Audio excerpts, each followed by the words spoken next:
Hi boys and girls, it's Miss Dawn here. So happy to welcome you to our family craft. Today we will be doing Maze Madness. And this is the maze that I created. And in your kit that you will be picking up from the library, you will all receive a box top, lots and lots of straws, 2 marbles, and graph paper. The supplies you will need to supply from home are liquid glue, either white glue or craft glue, scissor, pencil with an eraser, and a Sharpie. So let's get started. So boys and girls, the first thing we are planning to do is you will need to draw a square inside your box.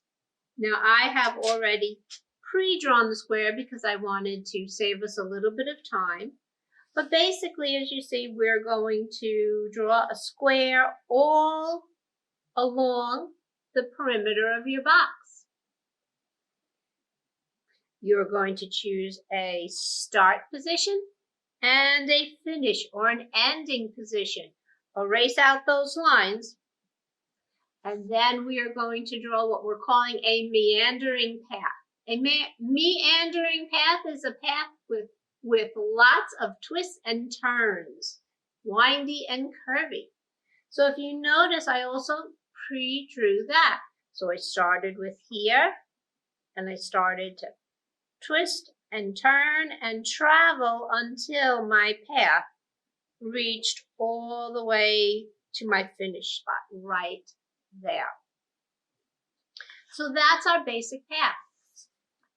Now what you will need to do, now very important, as you're drawing your path, you do need to work with straight lines and angles. Why do we need straight lines and angles? Because our straws are straight. So you're going to be cutting them and measuring them to the lines of your maze. Once you have a path from start to finish, boys and girls, we are going to make paths off of your main paths, false paths, or paths that turn back on each other. So those will be your dead ends, and that will make your maze more challenging. So grab your ruler. Another thing very important to remember as you're creating your maze and your paths is that you have to make sure that your path is wide enough for your marble to pass through smoothly.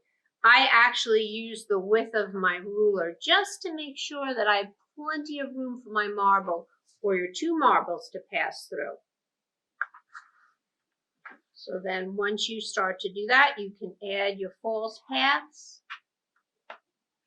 We're working with our pencil now, and later on we're going to darken everything up with our Sharpie.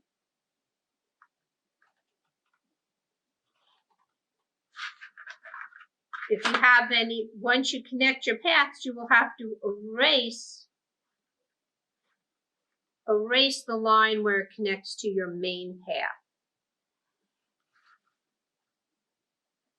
So like right here, we have to erase that line so they can connect.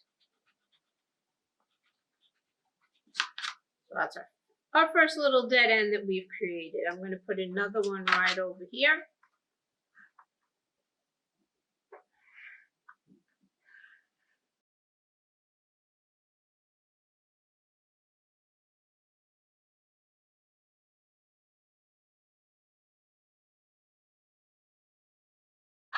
And do you see that connection point right there? This is where I have to erase out the line.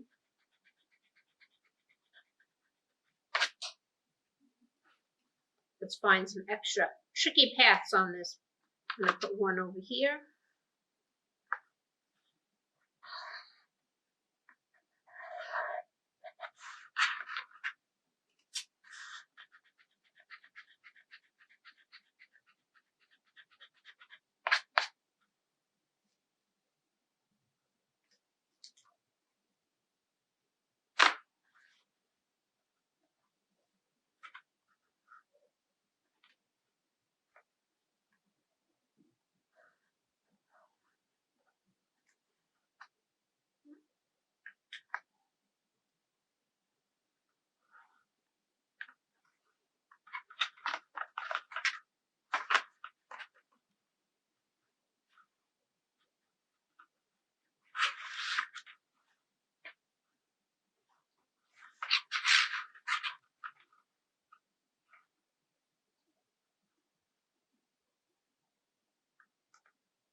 Again, I'm going to erase the connection point.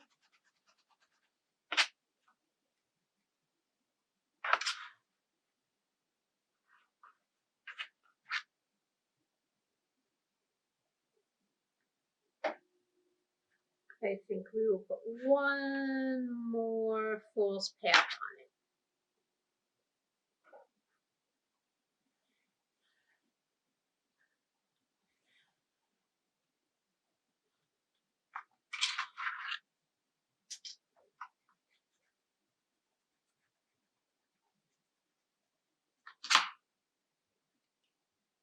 So once you have a maze that you are happy with lots of false paths and a path that starts with your start and leads all the way to your finish, you're going to use your Sharpie and darken it up.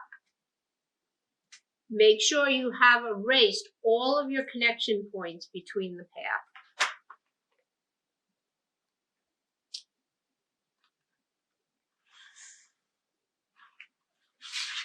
I'm going to start with my little start, my perimeter box.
Okay, boys and girls, you see I have darkened up all of my maze.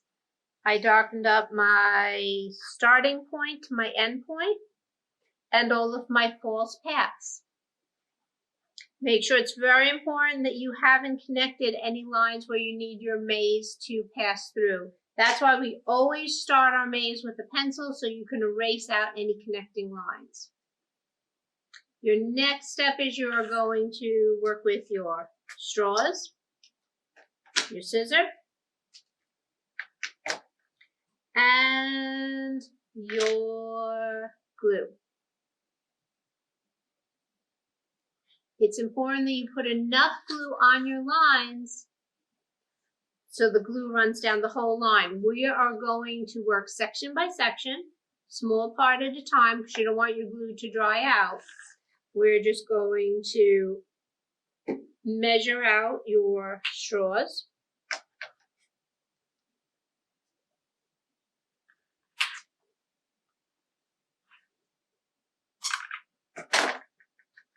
Make a line of glue.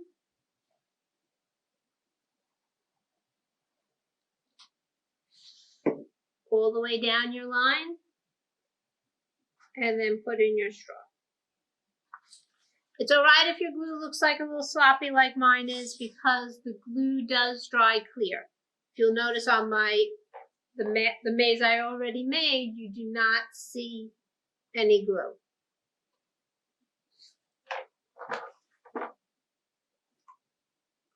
So boys and girls, you are going to continue to work with your glue, your straws, and your scissor until every single line, including your box, your perimeter, that you've made, that you started with, are all covered with the straws.